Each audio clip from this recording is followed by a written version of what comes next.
வணக்கம்.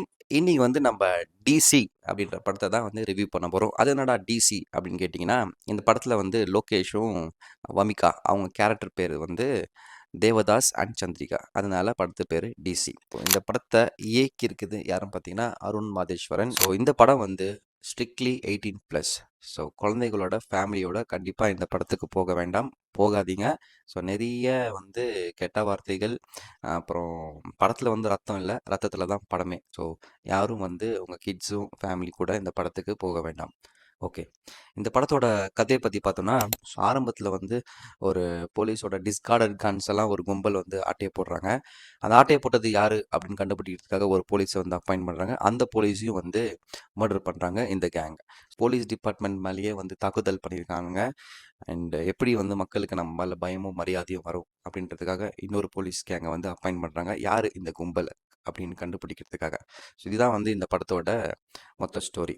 ஸோ இது ஒரு கேங்ஸ்டர் படம். ஒரு கேங்ஸ்டர் கும்பலுக்கும், போலீஸ்க்கும் நடக்கிற அந்த பஞ்சாயத்து தான் இந்த படமே. ஸோ இந்த படத்துல பாசிட்டிவ்ஸ்லாம் என்னன்னு கேட்டிங்கன்னா, அனிருத் அனிருத் அனிருத் இவர் தான் மெயின் மெயின் ரீசன் இந்த படம் பார்க்கறதுக்கு.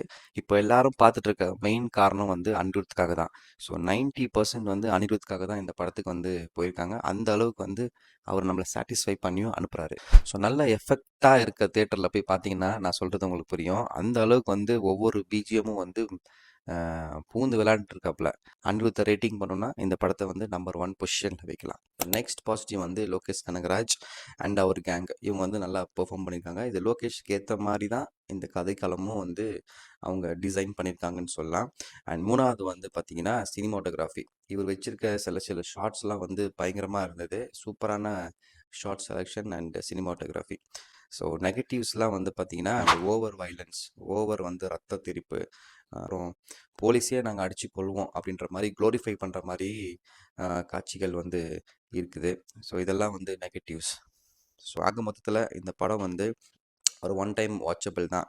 ஸோ கேங்ஸ்டர்ஸ் படம் பார்க்குறவங்க, ஒரு ஆக்ஷன் படம் பார்க்குறவங்க இருந்தால் உங்களுக்கு இந்த படம் பிடிக்கும். ஸோ ஜென்ரல் ஆடியன்ஸாக போய் இந்த படம் பார்த்தீங்கன்னா உங்களுக்கு இந்த படம் பிடிக்க வாய்ப்பு ரொம்ப கம்மி தான். இதே மாதிரி மூவி ரிவ்யூஸ்க்காக என்னோட சேனலை ஃபாலோ பண்ணிக்கோங்க. மீண்டும் அடுத்த வீடியோவில் சந்திப்போம்.